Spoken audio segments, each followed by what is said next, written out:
இயேசு கிறிஸ்துவின் திருப்பெயரால் உங்களை யாவரையும் அன்போடு வாழ்த்தி வரவேற்றுக் கொள்கிறேன். இந்த நாளிலும் தேவனை ஆராதிக்கும்படியாக, தேவனுடைய வார்த்தைகளை கேட்கும்படியாய் இந்த இடத்திலே கடந்து வந்திருக்கிறதான நம்மை கர்த்தர் ஆசீர்வதிக்கும்படியாக தெய்வ பிரசன்னத்தினாலே அவர் நம்மை நிரப்பியபடியாய் நாம் யாவரும் தலைவணங்கி தேவனுடைய ஆசீர்வாதத்திற்காய் ஜெபம் செய்வோம். அன்பு நிறைந்ததான எங்கள் பரலோகத்தின் பரிசுத்த பிதாவே, இந்த மனமகிழ்ச்சியான காலை வேளைக்காக உமக்கு நன்றி செலுத்தி துதிக்கின்றோம். நீர் மெய்யாகவே நீர் எங்களுக்குள்ளாக இருக்கின்றீர். எங்கள் மத்தியிலே நீர் அசைவாடி கொண்டிருக்கிறபடியால் உமக்கு நன்றி செலுத்தி துதிக்கின்றோம், ஸ்தோத்திரிக்கிறோம். ஆண்டவரே, இந்த நேரத்திலும் உம்மை ஆராதிக்கும்படியாய் கடந்து வந்திருக்கிறதான எங்களை கர்த்தர் நீர் ஆசீர்வதித்து, நாங்கள் உம்மை ஆராதிக்கும் பொழுது எங்கள் ஆராதனையை தயவாய் நீர் அங்கீகரித்து, நாங்கள் தொடர்ந்து உமக்கு சாட்சிகளாய் வாழ்வதற்கு உடைய வார்த்தைகளை கேட்டு நாங்கள் பலனடைய என் தேவர்களுக்கு கிருபை பாராட்டிய விடவாய் செபிக்கின்றோம். வேத வசனங்களை தியானிக்கும் பொழுது பரிசுத்த ஆவியானவர் எங்களோடு இடைபெறுவீராக. தேவனுடைய பிரசன்னத்தை உணர்ந்து தேவனை தரிசித்தவர்களாய் நாங்கள் தேவனுடைய சன்னிதானத்தின் ஆசீர்வாதத்தை பெற்றுக்கொள்ள கர்த்தர் எங்களுக்கு கிருபை பாராட்ட வேண்டுமாய் உம்முடைய சமூகத்தில் மிகவும் தாழ்மையோடு வேண்டுகின்றோம். எங்கள் ஜெபம் கேளும் நல்ல பிதாவே. ஆமென், ஆமென். தேவனுடைய நாம மகிமைக்கு வாங்கி பாடல் புத்தகத்திலிருந்து ஒரு பாடலை பாடுவோம். இந்த நண்புள்ள ஆண்டவர் இயேசுவே, நான் உந்த நாமத்தை போற்றுவேன் என்கிறான பாடலை நாம் யாவரும் சேர்ந்து பாடி தேவனை நாம் மகிமைப்படுத்துவோம். இந்த நண்புள்ள ஆண்டவர் இயேசுவே, நான் உந்த நாமத்தை போற்றிடுவேன். இந்த நண்புள்ள ஆண்டவர் இயேசுவே, நான் உந்த நாமத்தை போற்றிடுவேன். உம்மை போல் ஒரு தேவனை பூமியில் அறிந்தீரே, தந்த தெய்வம் நீரே. உம்மை போல் ஒரு தேவனை பூமியில் அறிந்தே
ஒரு சிலதான நிமிடங்கள் தேவனை ஆராதிக்கும்படியாக நாம் எழுந்து நிற்பட்டால் அல்லது முழங்கால் நிமிடக்கி ஒரு சிலதான நிமிடங்கள் தேவனுடைய வாழ்விலே செய்து வருகிறதான அளவிடப்படாத கிருபைகளை நினைத்து பார்த்து தேவனுக்கு நாம் ஸ்தோத்திர பலிகளை நாம் ஏறெடுப்போம்.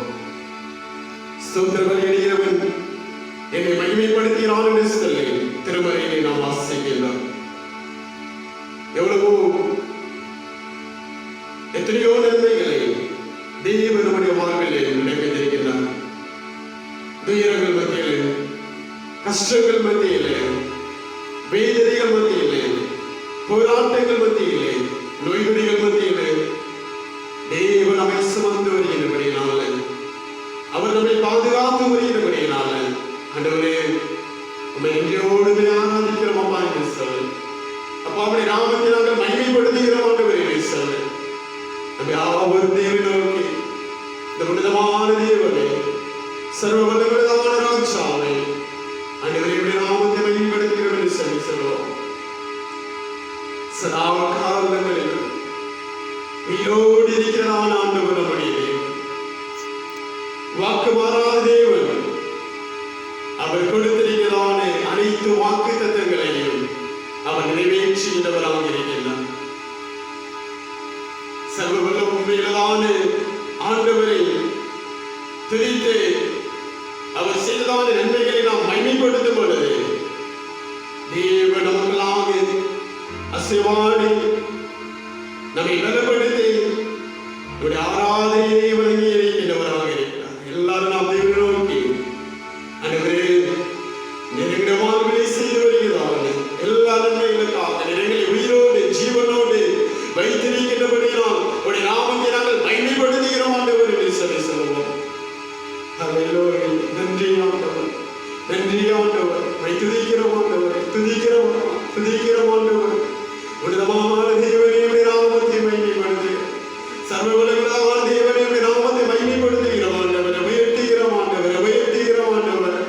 அப்பா இடைவிடாத நிபந்தனைகளை சொன்னதால் நாங்கள் நேரிடுகிறோம். நீ இரக்கமுள்ளவராக, கருணையுள்ளவராக எங்கள் வாழ்விலே காணப்படுகிறான எல்லா தேவைகளையும் என் தேவனை சந்தித்து வருகிறவராக இருக்கிறபடியால் அடுமையுடைய நாமத்தை மகிமைப்படுத்துகிறோம். எந்த விதமான நோய் நொடிகள் எங்கள் அணிகாந்தபடியே நோய்கள் மத்தியிலே வாழ்ந்து கொண்டிருக்கிறதான நாங்கள் என்றதும் நாங்கள் ஆராதிக்கும்படியாக அவை சுதந்திரிக்கப்படியான ஒரு பெரிதான பாக்கியத்தை கத்தர்களுக்கு கொடுத்தபடியினாலே அடுமையுடைய நாமத்தை மகிமைப்படுத்துகிறோம் ஆண்டவர். அப்பா அவை துதிக்கிறோம் என்று சொல்லி செல்வோம். நன்றி ஆண்டவர், நன்றி ஆண்டவர். அப்பா உமக்கு ஸ்தோத்திரம், ஸ்தோத்திரங்களை செலுத்துகிறோம் ஆண்டவரே. ராஜா உமக்கு நன்றி செலுத்துகிறோம். செய்ததான எல்லா விதமான நன்மைகளை நினைத்து பார்த்தேன் ஆண்டவரே. உமக்கு ஸ்தோத்திர பலிகளை ஏறெடுக்கிறோம் ஆண்டவரே. நன்றி ஆண்டவரே, நன்றி செலுத்துகிறோம் அப்பா. அப்பா உமக்கு நன்றி செலுத்துகிறோம். நன்றி ஆண்டவரே, நன்றி செலுத்துகிறோம் ஆண்டவரே. அப்பா எங்களுக்குள்ளாக இருக்கிறவராக இருக்கிறபடினாலே உமக்கு நன்றி செலுத்தி துதிக்கிறோம், துதிக்கிறோம் ஆண்டவரே, சுதந்திரிக்கிறோம் ஆண்டவரே. எந்தன் கண்மலை ஆண்டவரே, என்னை காக்கும் தெய்வம் நீரே. எந்தன் கண்மலை ஆண்டவரே, என்னை காக்கும் தெய்வம் நீரே. வல்லமை மாட்சிமை நிறைந்தவரே, மகிமைக்கு பாத்திரரே. வல்லமை மாட்சிமை நிறைந்தவரே, மகிமைக்கு பாத்திரரே. ஆராதனை உமக்கே, ஆராதனை உமக்கே.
சிறைகளின் நிழலிலே எங்களை ஒவ்வொரு நாளும் மறைத்து பாதுகாத்து வருகிறார்களுக்காக உமக்கு நன்றி சொல்லி வைத்ததே நம்மை ஸ்தோத்திரிக்கிறோம் ஆண்டவரே. நீர் மகா பரிசுத்தர். இந்த உலகம் முழுவதும் உம்முடைய பொருள்கள் நாளை நிறைந்து உம்முடைய ஆசீர்வாதத்தினாலே நாங்கள் திருப்தியாகும்படியாக ஒரு நாளும் நீர் எங்களை போஷித்து வழிநடத்தி எங்களை பாதுகாத்து வருகிறபடினால் உமக்கு நன்றி சொல்லி வைத்ததை நம்மை ஸ்தோத்திரிக்கிறோம்.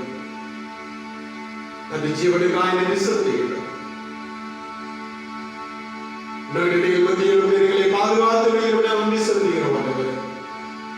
திரும்ப வெளியிலும் வேதனையான சமயங்களிலும் போராட்டங்கள் மத்தியிலும் என் தேவனை சுமந்து எங்களை பாதுகாத்து எங்களுக்கு அனைத்து ஆசீர்வாதங்களையும் தந்து எங்களை தலாடி சீராண்டி உம்முடைய வழியிலே நாங்கள் வாழ்வதற்கான எல்லா விதமான அனுகூலங்களும் இந்த வாழ்க்கையிலே பாராட்டி வைக்கப்படுகிறார்கள். நன்றி செலுத்தி வைத்திருக்கிறோம் ஆண்டவரே. தேசிய எல்லா நன்மைகளையும் நான் நினைத்து பார்த்து உமக்கு ஸ்தோத்திரங்களை செலுத்துகிறோம். என் தேவனே நாமே நாங்கள் ஏறெடுத்தான எல்லா ஸ்தோத்திர பலிகளையும் கர்த்தர் அங்கீகரித்து நாங்கள் தொடர்ந்து உமக்கு பிரியமாய் வாழ்வதற்கு கர்த்தர் எங்களுக்கு கிருபை செய்தருள்வீராக. இந்த ஆராதனையுடைய சகோதரை படைக்கின்றோம். தயவாய் அங்கீகரித்து நாங்கள் தொடர்ந்து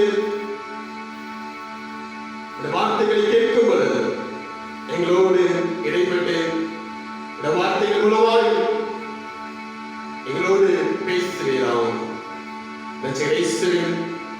வெளியே பெற்ற நாமத்தில் ஜெபிக்கின்றோம் எங்கள் அன்பு நிறைந்த நல்ல பிதாவே. ஆமென், ஆமென், ஆமென்.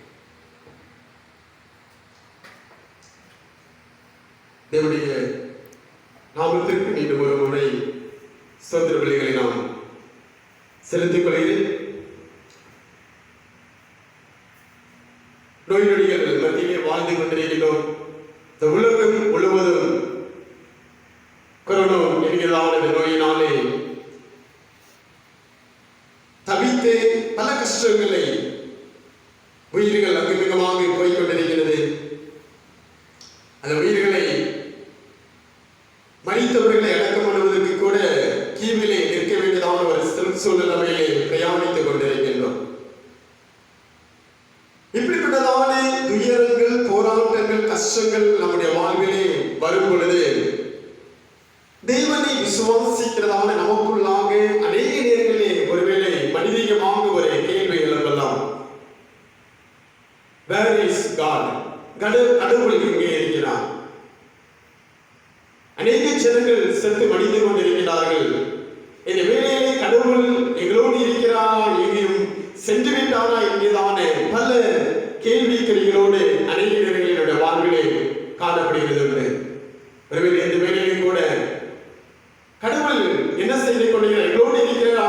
போராட்டங்கள், துன்பங்கள், கஷ்டங்கள் வரும் பொழுது கடவுள் எங்களோடு கூட இருக்கிறாரா என்கிறதான ஒரு சூழ்நிலையை நாம் காணப்படுகின்றது. அப்படிப்பட்ட கேள்விகளை நாம் எழுப்புகின்றவர்களாய் இருக்கின்றோம். ஆனால் தெய்வம் எங்கே என்று நாம் கேள்விகளை எழுப்புவதற்கு முன்பதாகவே அவர் இந்த கேள்வி நம்மை குறித்து நம்மை பார்த்து கேட்கிறவராக இருக்கின்றார். மகனே, மகளே, நீ எங்கே இருக்கிறாய்? நீ என்னை பார்த்து ஒருவேளை நீ எங்கே இருக்கிறாய் என்று சொல்லி இடத்தில் கேட்கலாம். ஆனால் உண்மையை நீ எங்கே இருக்கிறாய் என்று இந்த கேள்வியை நாம் கேட்பதற்கு முன்னதாக அவர் நம்மிடத்தில் கேட்கிறவராக இருக்கின்றார். நாம் யாருக்கும் தெரிந்ததான சம்பவம். ஆதியாகம புத்தகத்தை நாம் கவனிப்போமானால் அந்த ஆதியாகம புத்தகத்திலே ஆதாம் ஏவாளை தேவன் உருவாக்கினார். ஒரு அழகான தோட்டத்தை அந்த ஜனங்கள் அந்த மனிதருக்கு கொடுத்து, இந்த உலகத்தில் இந்த தோட்டத்தில் இருக்கிறதான அனைத்து உங்களுடையவைகள், நீங்கள் இவைகளை ஆண்டு அனுபவித்துக் கொள்ளுங்கள் என்று சொல்லி அழகான ஒரு இயற்கை, அவர்களுக்கு குறைவு ஒன்றும் இல்லாதபடிக்கு தேவன் அவர்களுக்கு தேவை எல்லாவற்றையும் சந்தித்து ஒரு சிறப்பான ஒரு இடத்திலே அந்த மனிதனை கொண்டு அமர்த்துகின்றார். அனுதினமும் அந்த தேவன் அவர்களை சந்திக்கும்படியாக கடந்து வருகிறார். அந்த மனிதனோடு ஒரு நல்ல ஒரு உறவை, மிகவும் ஒரு உன்னதமான ஒரு உறவை அந்த மனிதனோடு ஏற்படுத்தி அனுதினமும் தேவன் அந்த மனிதனை சந்தித்து அவர் இருக்கிறார், அவர்களோடு கூட இருக்கிறார் என்கிறதானே செய்தியை அவர்களுக்கு பயந்து கொள்கிறார். ஆனால் அந்த மனிதனுக்கு தேவன் கொடுத்ததான கட்டளை, அந்த தேவனுக்கும் அவர்களுக்கும் உள்ளதான உறவை சரியாக அவர்கள் கடைபிடிப்பதற்காக தொடர்ந்து அவர்களுக்கு ஒரு கட்டளையை கொடுக்கிறார். நாம் யாவருக்கும் தெரிந்த அந்த தோட்டத்தின் நடுவில் இருக்கிறதான மரத்தின் கனியை புசிக்க வேண்டாம் என்று சொல். மனிதன் சாப்பிடுகிறான், பாவக்கண்கள் திறக்கப்படுகிறது. ஐயோ, தேவனுக்கு விரோதமாய் நான் பாவம் செய்து விட்டேனே, அவர் நான் சாப்பிடக்கூடாது என்று சொன்னதான அந்த கனியை குறித்து அதை புசித்து விட்டேனே என்கிறதான ஒரு கவலை, ஒரு பயம், ஒரு குற்ற உணர்வு அந்த மகனுக்குள்ளாக, அந்த மனிதனுக்குள்ளாக வருகிறது. அந்த குற்ற உணர்வை உணர்ந்தவனாக நான் இந்த தேவனிடத்திலே மன்னிப்பை கேட்க வேண்டும் என்று சொல்லி விரும்புவதற்கு மாறாக அவன் தோட்டத்திலிருந்து ஒழித்துக் கொள்கிறவனாய் காணப்படுகிறான். எப்பொழுது போல தேவன் வருகிறார். அவருக்கு தெரியும் நடந்த சம்பவங்கள்லாம் என்ன அப்படின்னு சொல்லி. ஆண்டவர் அந்த ஆதாமை மேவாலை பார்த்து கேட்டதான முதல் ஒரு கேள்வி, ஆதாமே நீ எங்கே இருக்கிறாய் என்று சொல்லி. தேவன் நாம் ஒவ்வொருவரையும் தேவன் எப்பொழுதுமே நம்முடைய அருகாமையில் இருக்கிறார், நமக்குள்ளாக இருக்கிறார், நம்மை சுத்தி இருக்கிறார். அவர் எப்பொழுதும் நம்மை விட்டு தூரமாய் போகிறவர் அல்ல. அவர் எப்பொழுதும் நம்மோடு நல்ல ஒரு ஐக்கியத்தை, ஒரு நல்ல ஒரு உறவை நம்மோடு கூட இருக்க வேண்டும், நமக்குள்ளாக வசிக்க வேண்டும், அவருடைய பிள்ளைகளாக நாம் வாழ்வதற்கு உதவி செய்ய வேண்டும் என்று சொல்லி தேவன் எப்பொழுதும் நம்முடைய அருகாமையிலும் நமக்குள்ளாகவும் இருந்து கொண்டிருக்கிறார். ஆனால் அவர் அல்ல, நாம் அநேக நேரங்களிலே தெய்வத்தை விட்டு தூரமாய் கடந்து செல்கிறவர்களாக, தெய்வத்தை விட்டு வெகு தூரமாய், தேவனுடைய வார்த்தைக்கு கீழ்ப்படியாதவர்களாக, தேவனுடைய சத்தியத்திற்கு கீழ்ப்படியாதவர்களாக, தேவன் கொடுத்திருக்கிறதாக தேவன் நம்முடைய வாழ்க்கையை எதிர்பார்க்காத கவனங்களுக்கு கீழ்ப்படியாதவர்களாக நாம் தெய்வனை விட்டு கடந்து செல்கிறவர்களாக காணப்படுகிறோம். ஒரு தெய்வ மனிதன் இப்படியாக சொல்கிறார், நாம் நம்மோடு அதிகமாக நெருக்கமுள்ளதாய் காணப்படுவதை காட்டிலும் தேவன் நம்மோடு மிகவும் நெருக்கமுள்ளவராய் இருக்கிறார் என்று சொல்லு. நாம் ஒருவேளை நண்பர்களோடு, நமக்கு தெரிந்த உறவினர்கள், நமக்கு நெருக்கமான உறவினர்களோடு அதிகமான ஒரு உறவை நாம் வைத்துக் கொள்கிறோம். அதை காட்டிலும் அதிகமாய் நம்முடைய ஆண்டவர் என்ன பண்ணுகிறாராம், நம்மோடு நெருக்கமுள்ளவராக இருக்கிறார். நம்முடைய வாழ்விலே கஷ்டங்கள் வரும்பொழுது, துரிதங்கள் வரும்பொழுது ஆண்டவரை பார்த்து கேட்கிறதான கேள்வி, ஆண்டவர் எங்கே இருக்கிறார் என்று சொல்லு. துன்பங்கள், போராட்டங்கள் உலகத்திலே வராது என்று சொல்லி தேவன் சொல்லவில்லை. தேவன் சொல்லிவிட்டார், உலகத்திலே உங்களுக்கு உபத்திரம் உண்டு, தினம் கொள்ளுங்கள், நான் உலகத்தை ஜெயித்தேன் என்று சொல்லி. துன்பமே நான் உங்களுக்கு கொடுக்க மாட்டேன், இந்த உலகத்திலே துன்பமே இருக்காது என்று சொல்லி தேவன் ஒரு காலம் சொல்லவில்லை. இதெல்லாம் ரொட்டீனாக மீண்டும் மீண்டுமாக நடந்து கொண்டிருக்கிறதான சம்பவங்கள். ஆனால் தேவன் வாக்கு கொடுத்ததான ஆண்டவர், வாக்குரைத்ததான ஆண்டவர் எப்பொழுது நமக்கு உள்ளாகவே நமக்கு அருகாகவே இருந்து கொண்டிருக்கிறார். லூக்கா 13ஆம் அதிகாரம் 4ஆம் வசனத்திலே ஒரு சம்பவம் அந்த இடத்திலே சொல்லப்பட்டிருக்கிறது.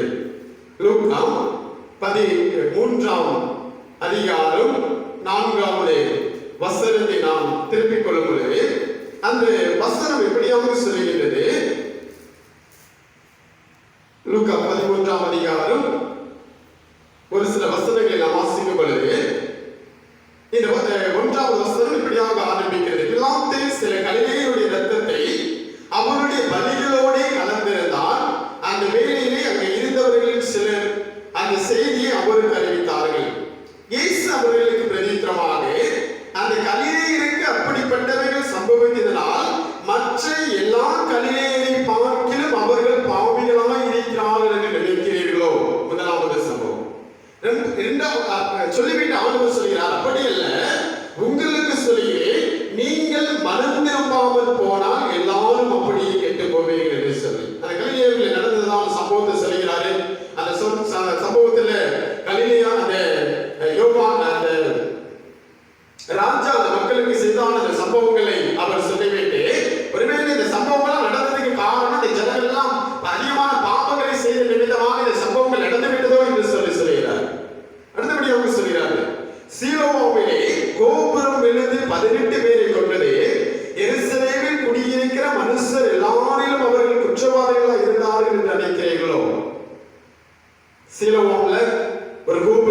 இடிந்து விழுகிறது. 18 பேர் மரித்து போகிறார்கள். பாண்டவர் இந்த ஜனங்களை பார்த்து கேட்கிறார், ஏதோ இந்த 18 பேரும் பாவம் செஞ்சு கொண்டிருக்கிறதுனால அவர்கள் எல்லாம் உங்களை பார்க்கும் அவர்கள் பாவியலாக இருந்ததுனால அவர்கள் மரித்து போனார்களோ? இல்லை அப்படின்னு சொல்கிறாரு. நீங்கள் மனம் திரும்பாமல் போனால், அப்படி அல்லவென்று உங்களுக்கு சொல்கிறேன், நீங்கள் மனம் திரும்பாமல் போனால் அப்படியே எல்லாரும் கெட்டு போவீர்கள் என்று சொல்லி. அப்போ இந்த உலகத்திலே நடக்கிறதான பல சம்பவங்கள் மனிதன் தேவனை விட்டு தூரமாக செல்வது நிமித்தமாக இப்படிப்பட்டதான கஷ்டங்கள், துயரங்கள், போராட்டங்கள் அங்கமிகமாக என்ன பண்ணி கூட நடந்து கொண்டிருக்கிறது. தேவன் நம்மோடுதான் இருக்கிறாரு. ஆனா நம்ம என்ன பண்ணுகிறோம்? அநேக நேரங்களில் தேவனை விட தூரமாய் போய் கொண்டிருக்கிறோம். ஒருவேளை ஒரு மெய்ப்பெண்ணை நாம் எடுத்துக்கொள்வோமானால், அந்த மெய்ப்பெண் தன்னிடத்திலே கொடுக்கப்பட்டதான ஆடுகளை எல்லாம் கூட்டிக் கொண்டு அந்த ஆடுகளை மேய்ப்பதற்கு ஒரு நல்ல இடத்தை தேர்வு செய்து அந்த ஆடுகளை கூட்டிக் கொண்டு செல்கிறார்.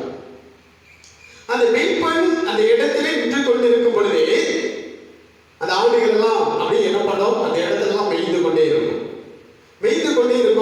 பக்கத்துல அப்படி கொஞ்சம் கொஞ்சமா தூரம் போயிட்டு இருக்கோம்.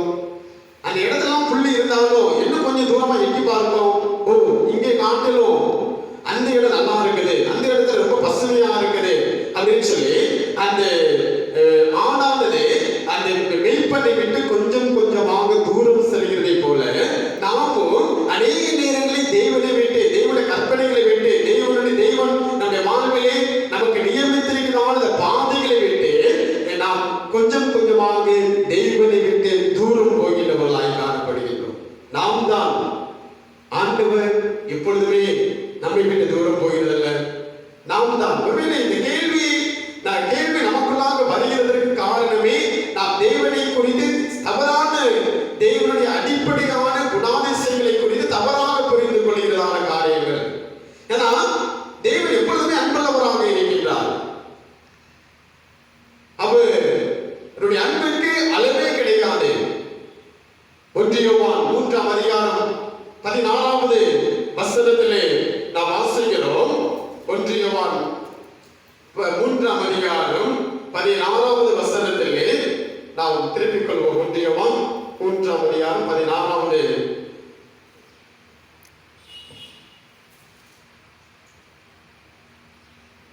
இந்த வசனம் எப்படியாக சொல்கிறது? அவர் தம்முடைய ஜீவனை நமக்காக கொடுத்ததினாலே அன்பை இன்னதென்று அறிந்திருக்கிறோம். என்ன சொல்லியிருக்கிறது? அவர் தம்முடைய ஜீவனை நமக்காக கொடுத்ததினால். அவர் அவ்வளவு நம்ம எப்போ தேவன் எங்கே இருக்கிறார் என்று சொல்லி கேட்கும் பொழுது உண்மையாக அவர் அடிப்படை, அவருடைய சத்தியமான தேவன் அன்பாய் இருக்கிறார் என்கிறார். அந்த காரியத்தை நாம் தவறாக புரிந்து கொள்கின்றவர்களாக இருக்கிறோம். தேவன் நம்மை நேசிக்கிறார், நமக்குள்ள அன்புள்ளவராக இருக்கிறார், பூர்ணமான அன்புள்ளவர். எல்லா ஜனங்களையும் இயேசு கிறிஸ்துவை ஏற்றுக்கொண்டதான ஜனங்களை மாத்திரமல்ல, இயேசு கிறிஸ்துவை ஏற்றுக்கொள்ளாத ஜனங்களையும் அவர் நேசிக்கிறார். அவர் கடவுள் மனிதனாய் இந்த உலகத்தில் அவதரித்தார். அவருடைய வல்லமை, அவருடைய மகத்துவங்கள் எல்லாவற்றையும் அவர் இறக்கி வைத்துவிட்டு எனக்காக, உங்களுக்காக, என்னை ரட்சிப்பதற்காக, உங்களை ரட்சிப்பதற்காக, இந்த உலகத்தை ரட்சிப்பதற்காக, பாவம் செய்த பாவத்திலே விழுந்து அந்த நரகத்திற்கு பாத்திரவான்களாக பிரயாணித்துக் கொண்டிருக்கிறான மனுகுலத்தை மீட்பதற்காக கடவுளாய் இருந்த அவர் மனிதனாய் இறங்கி வந்து தன்னுடைய அன்பை வெளிப்படுத்தினார். கல்வாரி சிலுவையில் அறையப்பட்டாரு, ரத்தம் சிந்தினாரு, தன்னுடைய ஜீவனை கொடுத்தாரு. இதை காட்டிலும் ஒரு மனிதனுடைய அன்பை நிரூபிப்பதற்கு வேறு ஒன்றுமே தேவையில்லை. அவ்வளவாய் தேவன் என்னையும் உங்களையும் அதிகமாய் நேசிக்கின்றார். எப்பொழுதுமே எந்த காரணத்தை கொண்டும் அவர் நம்மை விட தூரம் போகின்றவர் இல்லை. நாம் அநேகர்கள் தேவனை நோக்கி கேட்கிறோம், ஆண்டவர் எங்கே இருக்கிறார் என்று சொல்லி. தெய்வம் நமக்குள்ளதான் இருக்கிறாரு. ஆனால் நாம் தேவனை விட்டு தூரம் செல்லுகின்றவர்களாய் காணப்படுகின்றோம். ஏசாயா 53ஆம் அதிகாரம் 6ஆம் வசனம் இப்படியாக சொல்கிறது: நாம் எல்லாரும் ஆடுகளை போல வழி தப்பி தெரிந்து அவன் தன் வழியிலே போனோம். நம்ம எல்லாரும் ஆடுகள் போல, ஆண்டவர் நமக்கு ஒரு வழிமுறையை கொடுத்திருக்கிறார். நம்மை பரிசுத்தமாக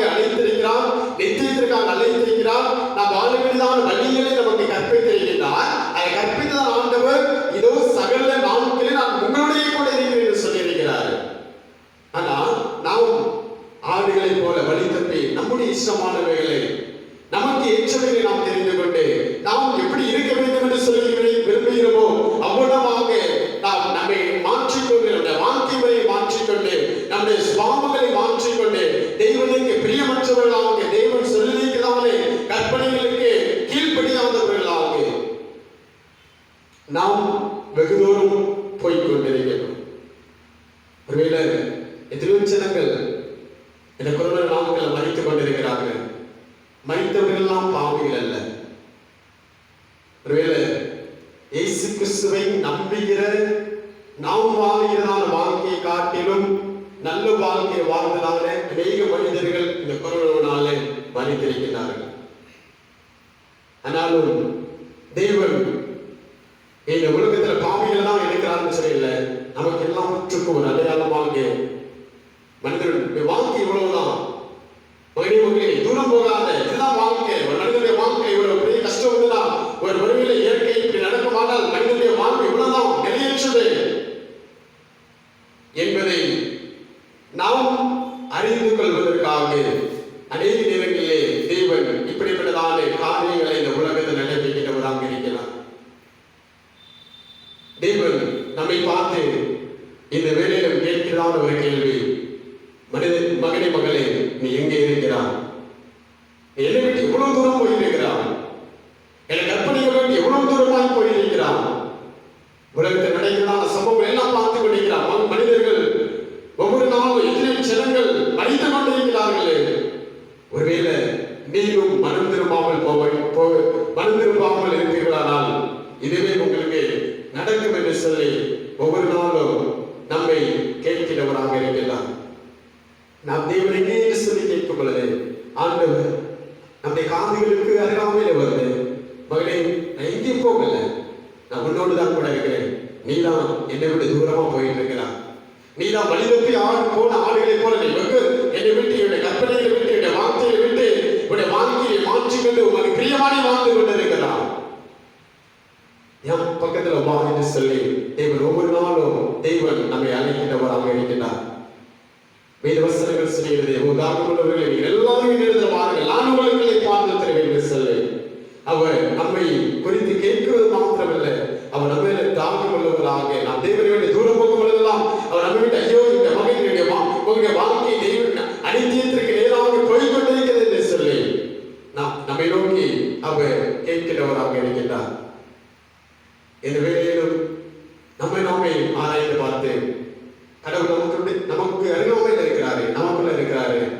ஆனால் அநேக நேரங்கள் நாம் தேவனை விட்டு தூரம் போய்கின்றவர்களாக தேவனுடைய வார்த்தைகளை விட்டு நம்முடைய வாழ்க்கை முறைகள், நம்முடைய யோசனைகள், மற்றவர்களோடு நாம் காட்டியதன் அன்பிலே குறைபாடு, சுயநலங்களோடு பல பிரச்சனை நாம் அநேக நேரங்கள் மனிதனை நேசிக்காதவர்களாக நாம் தேவனை விட்டு தேவனுடைய கற்பனையோடு வெகு தூரமாய் போய் கொண்டிருக்கின்றோம். ஆண்டவர் நம் யாவரும் மனம் திரும்பும்படியாக நம்மை பார்த்து அழைக்கின்றார். ஒருவேளை நாம் மனம் திரும்பாமல் போவோமானால் வேதம் சொல்கிறது, நீங்கள் மனம் திரும்பாமல் போனால் எல்லாரும் அப்படியே கேட்டு போவீர்கள் என்று சொல்லி தேவனுடைய வருகை சீக்கிரமாக இருக்கின்றது. தேவனுடைய வருகைக்கு நம்மை ஆயத்தப்படுவதற்கு சொந்தமாக ஆண்டவரே நாங்கள் உண்மை விட்டு தூரம் போகாதபடிக்கு எப்பொழுது எங்களுக்குள்ளாக இருக்கிறதா அந்த உண்மை நாங்கள் உமக்குள் நம்முடைய வார்த்தைகளின்படி நாங்கள் நடப்பதற்கு எங்களுடைய வாழ்க்கையை அர்ப்பணிக்கிற இயேசப்பா அப்படின்னு சொல்லி நாம் நம்முடைய வாழ்வை தேவனுக்கு அர்ப்பணிப்போமா? அப்படி நாம் தலையை தாழ்த்தி ஒரு சில நிமிடங்கள் நாம் தேவனுக்கு நாம் செபிக்கலாம். தேவன் நம்மை விட்டு எங்குமே செல்லவில்லை, நாம் தேவனை விட்டு தூரம் செல்கிறோம். ஆண்டவர் நம்மை பார்த்து கேட்கிறார், வேற அறியும் எங்க இருக்கிறார்? என்னை விட்டு எவ்வளவு தூரம் போயிருக்கிறார்? என்னுடைய கற்பனைகளை விட்டு எவ்வளவு தூரம் போயிருக்கிறார்? நான் உனக்கு கொடுத்ததான இந்த பரிசுத்த வாழ்க்கையை விட்டு எவ்வளவு தூரம் போய் கொண்டிருக்கிறார்? எவ்வளவு துன்மார்க்கமாய் நீ வாழ்ந்து கொண்டிருக்கிறார்? மகளே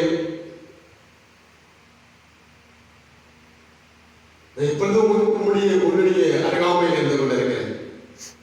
நீ ஒவ்வொரு நாளுமே நீ வேதனைப்படுத்தி, கஷ்டப்படுத்தி, வேதனைப்படுத்தி என்னை விட்டு தூரமாகி போய் கொண்டிருக்கிறார்கள். என்னிடத்தில் வந்து இணைப்பாரு என்று சொல்லி தேவன் மீண்டும் மீண்டுமாய் நம்மை அழைக்கின்றவராக இருக்கிறார். ஆண்டவருடைய சத்தம் கேட்டு பரிசுத்தமான ஒரு வாழ்க்கை வாழ்வதற்கு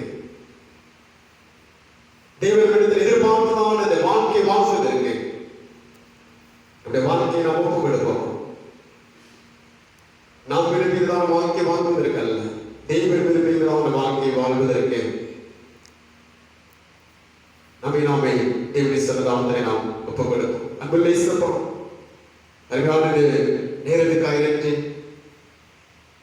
நிறைகளுக்குள் நாம் எப்பொழுதும் இருக்கிறேன். ஆனால் அநேக நேரங்களிலே நாங்கள் உங்களை தூரமாய் போய்விட்டு நாங்கள் கேட்கிறதான கேள்வி தெய்வனுக்கு இருக்கிறார் என்று சொல்லி நிறைப்பொழுதுகளுக்கும் நாங்கள் இருக்கிறேன். ஆண்டவரே, எங்களுக்கு அருகாமையில் இருக்கிறேன். ஆனால் நாங்கள் உடைய சத்தத்திற்கு கீழ்ப்படியாதவர்களாய், உம்முடைய சத்தத்திற்கு கீழ்ப்படியாதவர்களாய் நாங்கள் வீட்டு தூரம் போய் கொண்டிருந்தாலே நாங்கள் உம்முடைய சமூகத்தை நாங்கள் மனோவருந்துகின்றோம். இந்த உலகத்தில் நடக்கிற சம்பவங்கள் அனைத்தும் எங்களை எச்சரிப்பதற்காக, எங்களுக்கு உம்முடைய வாழ்க்கை குறித்து நினைப்பூட்டுவதற்காக இந்த சம்பவங்கள் எல்லாம் நடந்து கொண்டிருக்கின்றது. நாங்கள் அவைகளை பார்க்கும் பொழுது உம்மை விட தூரமாய் போய் கொண்டிருக்கிற நாங்கள் மீண்டுமாய் நாங்கள் இந்த சமூகத்திலே வந்து உம்முடைய சமூகத்திலே இளைப்பாறி இந்த வார்த்தைகளின்படியாக நாங்கள் கட்டுப்படுவதற்கு எங்களை ஆயத்தப்படுத்த வேண்டுமாய் செபிக்கின்றோம். தொடர்ந்து கொரோனா நாட்களுக்காய் செபிக்கின்றோம். அநேக குடும்பங்கள் தங்களுடைய உறவுகளை இழந்து, தங்களுடைய சொந்த பந்தங்களை இழந்து, தங்களுடைய தாய் தகப்பனை இழந்து வாடிக்கொண்டிருக்கிற ஒவ்வொரு குடும்பங்களுக்காய் செபிக்கின்றோம். குடும்பங்களுக்கு கர்த்தர் ஆறுதலை தேர்தலை தருவீராக. மருத்துவமனைகளிலும் வீடுகளிலும் நோயாளிகளாக கஷ்டப்பட்டுக் கொண்டிருக்கிற ஒவ்வொரு ஜனங்களுக்காய் செபிக்கிறோம். ஆண்டவரே, வாழ்வு கொடுக்கிறதான தேவன், பாவத்திலிருந்து ஜனங்கள் விடுதலை பெற்று நித்தியத்திற்கு நீராக வெளியெடுத்துக் கொள்வதற்கே சொந்தமாக இந்த நோய்களிகள் எல்லாம் நோய்களிலே மாற்றியதால் தேவை நோக்கி பார்க்கும்படியாக கர்த்தர் உதவி செய்கிறாங்க. பொருளாதார தேவைகளோடு கஷ்டப்படுகிறான ஜனங்களுக்காய் செபிக்கின்றோம். பொருளாதார தேவைகள் எல்லாம் சந்திக்கப்பட்டு தேவனுக்குள்ளாக வீழ்படைவதற்கு பொருள் தேவைகள் எல்லாம் சந்திக்கப்பட்டு குறைவற்றவர்களாக உடைய பிள்ளைகள் உடைய ஆசீர்வாதத்திலே உம்மோடு கூட இருந்து, உமக்கு தூரம் போகாதபடி உம்மோடு கூட இருந்து உமக்குள்ளாக பலன்கள் வளர கர்த்தர் ஒவ்வொருவருக்கும் அருள் புரிந்தவர்களாய் செபிக்கின்றோம்.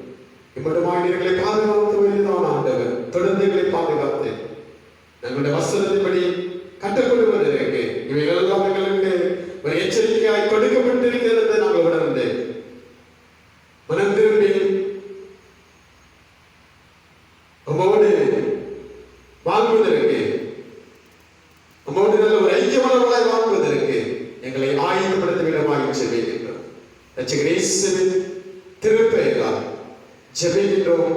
எங்கள் ஜெபம் கேளும் நல்ல பிதாவே. ஆமென், ஆமென், ஆமென். என் ஆத்துமாவே கர்த்தரை ஸ்தோத்திரி, என் முழுவதும் பரிசுத்த நாமத்தை ஸ்தோத்திரி.